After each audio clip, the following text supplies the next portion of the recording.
Hi again, and welcome to your next fact of the day. Now, as promised, I am going to talk about this island here today. And do you know what that one is called? I did mention it yesterday in the video. Can you remember? It is Orkney. Orkney.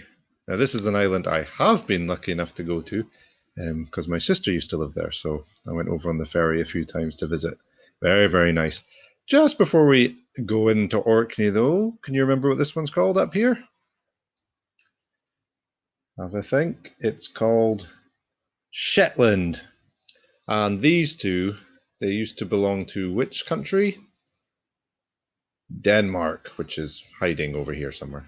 So Denmark, they used to belong to Denmark. Same one. Let me zoom out here. So Orkney then. What can we say about Orkney? Well, it's quite similar to Shetland in its wildlife. Really good for wildlife. A lot of the same sort of things you'll find there.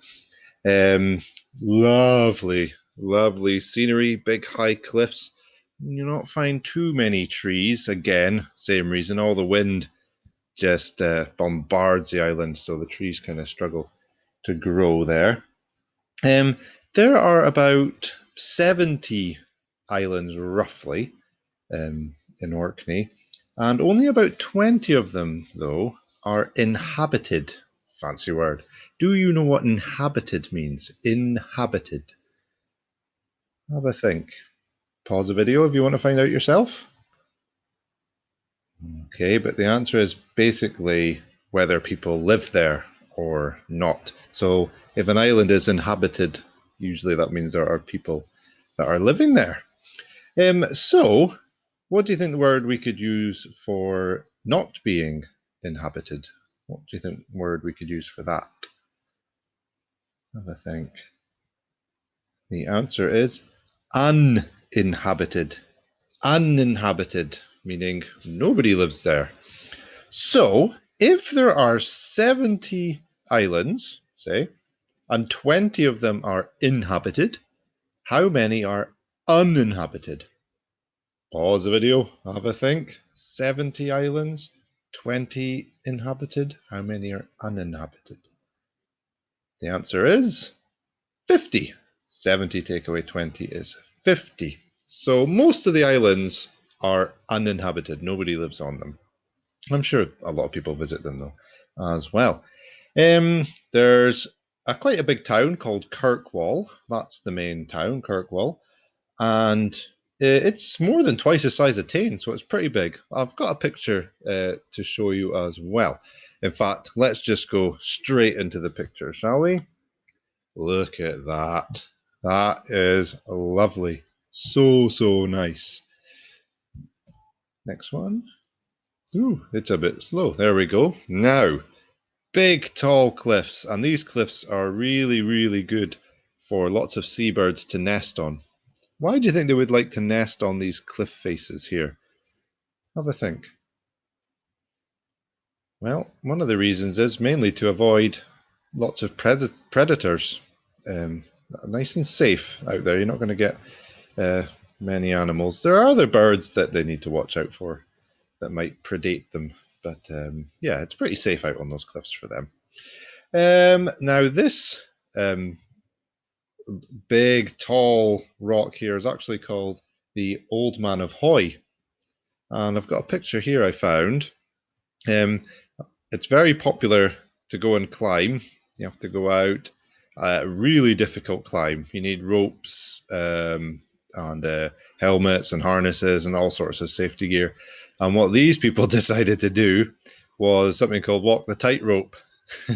So they took a rope out, they climbed it, they attached it to the top here, and they walked by balancing along the rope. Incredible balance. You think that rope's going to be wobbling about. It doesn't look too windy out there, but a bit of wind might catch it as well. Maybe a seagull might fly past and distract you.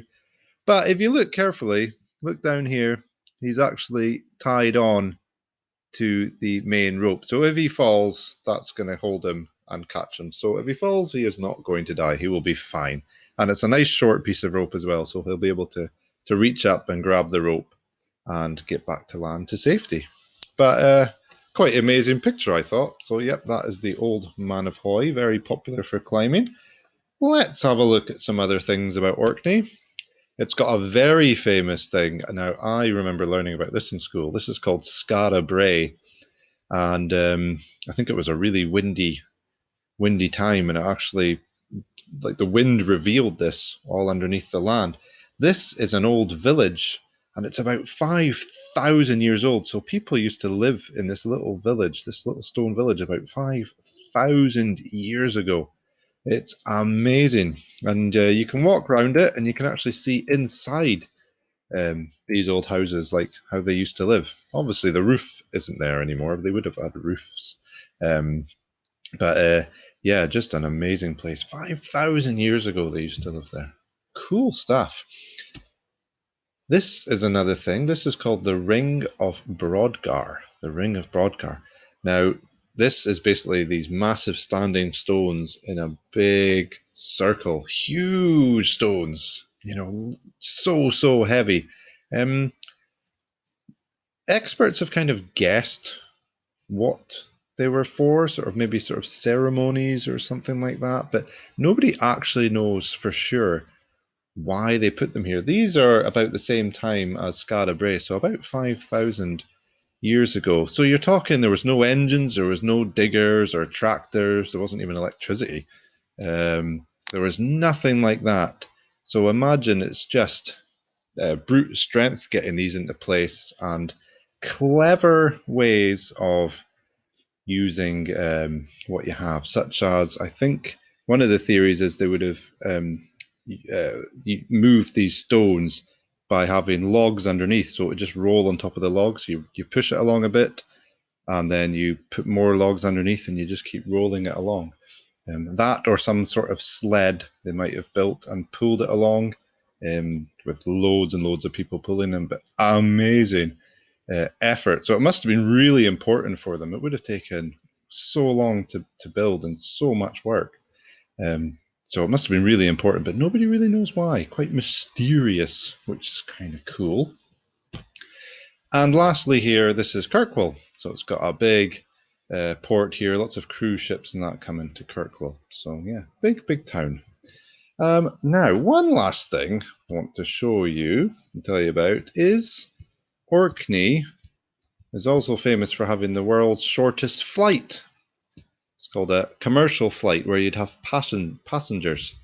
Just a small plane, but it's the world's shortest flight, and it's up here. We can actually see the little runways. It's basically between two islands. If I just zoom in a bit more. So this island here is Westray. I think this one's Westray, and this one is Papa Westray. And it's basically a flight between these two islands. It just lets me zoom in a bit quicker. There we go. And I'll go up maybe a bit more, just so it's a bit clearer. Here we are. And see here, here's one little runway, and here's the other runway. So it just flies across this bit of water here, and it takes about a minute. A minute flight. So the shortest flight in the world. You're pretty much starting to go down before you've gone up. So one pilot did it in I think it was about 53 seconds. So there you go. The shortest flight in the world is on Orkney. And let's zoom out, as we always do. Right, by shortest flight. Hey, there we go. And that is the world from how far up? Almost 14,000 miles up, so pretty high. Anyway, I hope you enjoyed that one about Orkney, and we'll see you next time. Bye.